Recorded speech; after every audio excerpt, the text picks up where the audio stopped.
শেষ হয়েছে সংসদ নির্বাচনে পোস্টাল ব্যালটে ভোটের জন্য নিবন্ধনের সময়সীমা। দেশ ও বিদেশ থেকে ভোটের জন্য রেজিস্ট্রেশনের সময় গতকাল রাত 12টায়।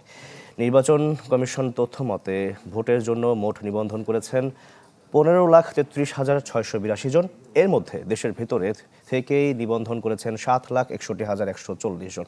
এর মধ্যে সরকারি চাকরিজীবী 5,75,200 জন, নির্বাচনী দায়িত্বপ্রাপ্ত 1,69,642 জন।